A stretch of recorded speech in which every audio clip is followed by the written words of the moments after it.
Today is the 21st of April 2020. In many ways, it feels that I'm almost in a Hollywood movie talking to an unknown future.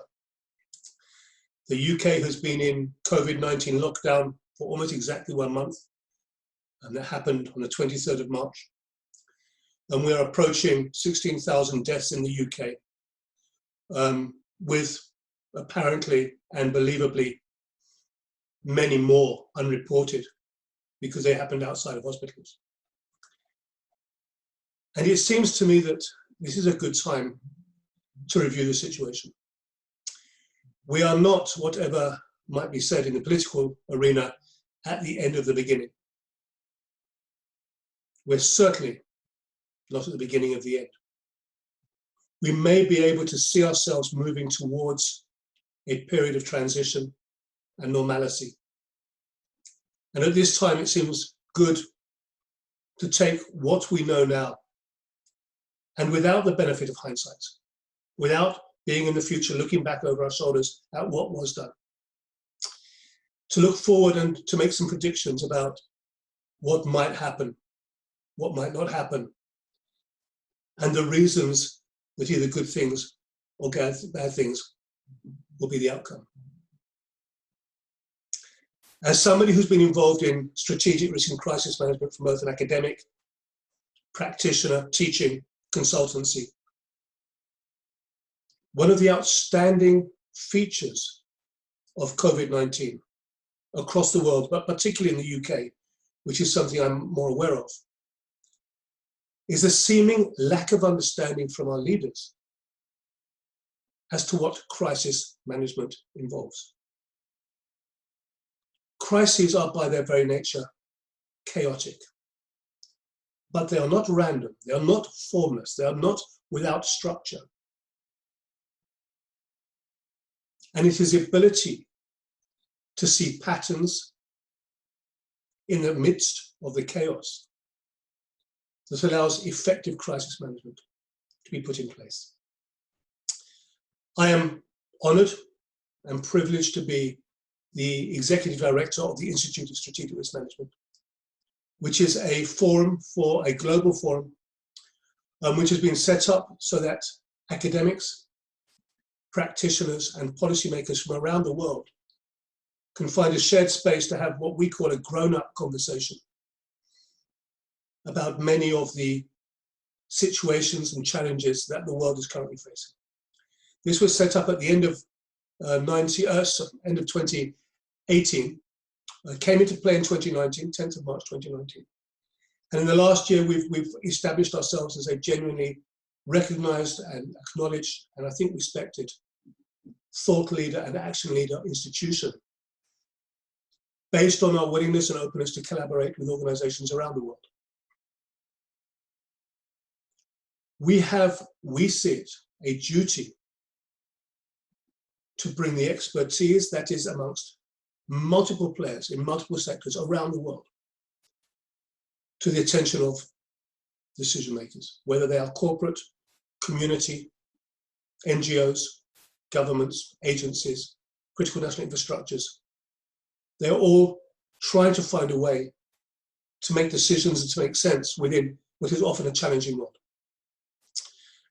Michael Gove, currently Minister for the Cabinet in the UK Cabinet, at the time Justice Minister in 2016, famously said in the run-up to the Brexit campaign that Britain was tired of experts, that experts did not live in the real world.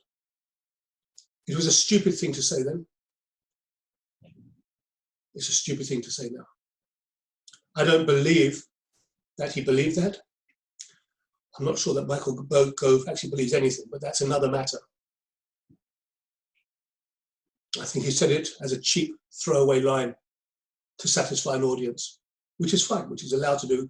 He's a politician, that's what he does. But what we have seen over the last 6 weeks, 2 months, is a lack of respect and acknowledgement of the value that expertise can bring exactly to a situation like this. Whether that is epidemiologists, I'm not going to say that word, epidemiologists, whether it is experts in public health, whether it is logistical management in getting resources to where they need to be, and certainly whether it is community leaders, and certainly whether it is people who actually understand the science and the art of crisis management.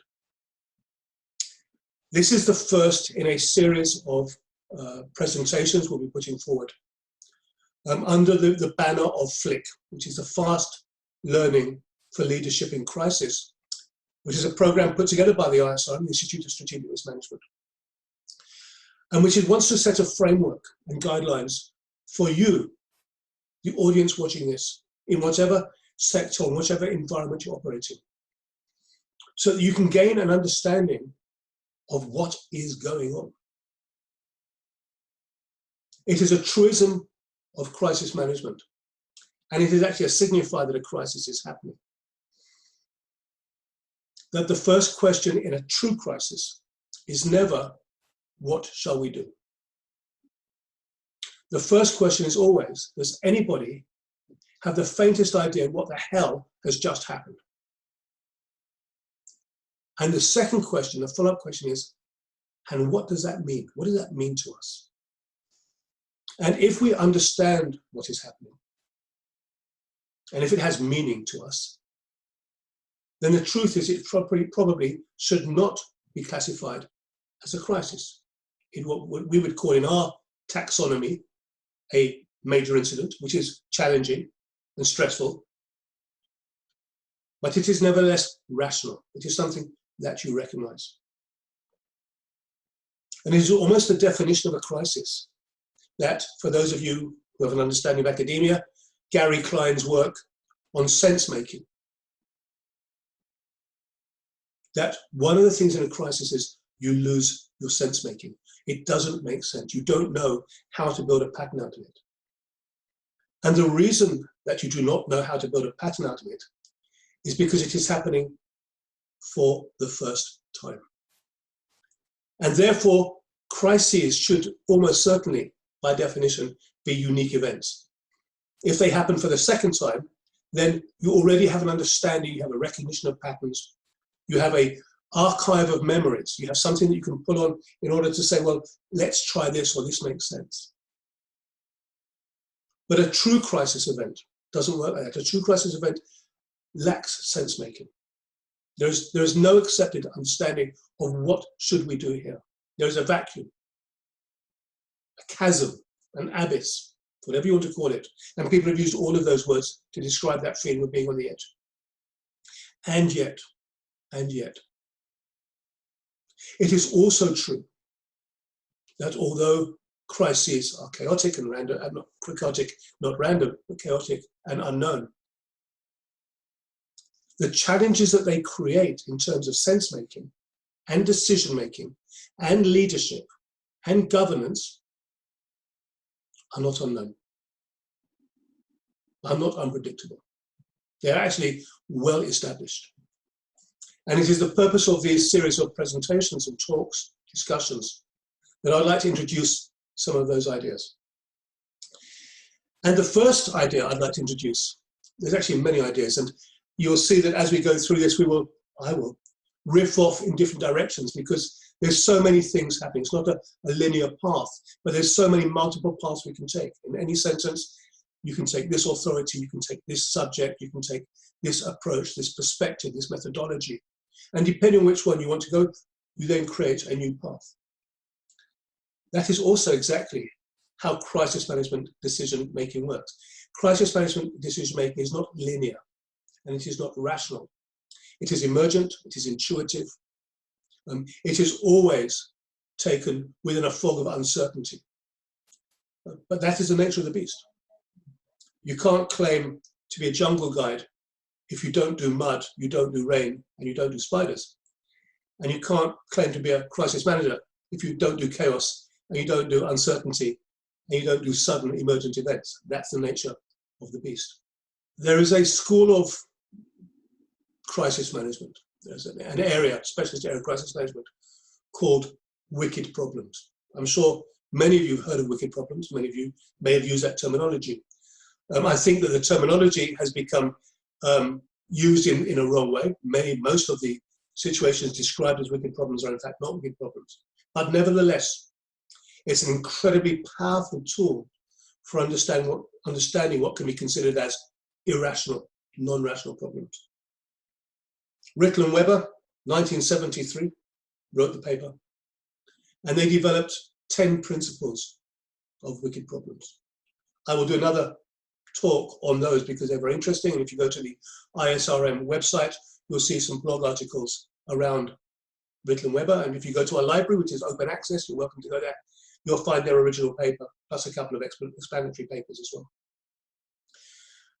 Their first 9 principles were technical. Their 10th was not. Their 10th was both the shortest and the simplest.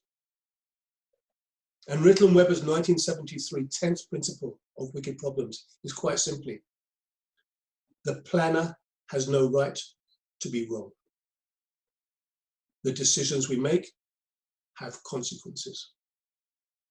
And if you've taken upon yourself the responsibility to be the person who puts in place, delivers, develops, manages, initiates, integrates crisis management programs, then you and those around you have the responsibility to get it right. It's an unforgiving world. And what I hope is that this series of talks will help you, support you in understanding what crisis management is, and in understanding how the beautiful, beautiful academic work that has been done around this, the models and the frameworks that have been developed, are not just some theory without grounding in the world. It is something that can give you real tools and real value, something to hold on to in the chaos, and can allow you to understand the environment you're operating, to see ahead into the future, and to create frameworks which will keep you and your organizations and the people around you as safe and as secure as possible. That concludes this opening introduction. I hope it's been of interest. I hope we see you in the next bit, if you've been this far with us. Thank you for listening, and I look forward to seeing you in the next segment.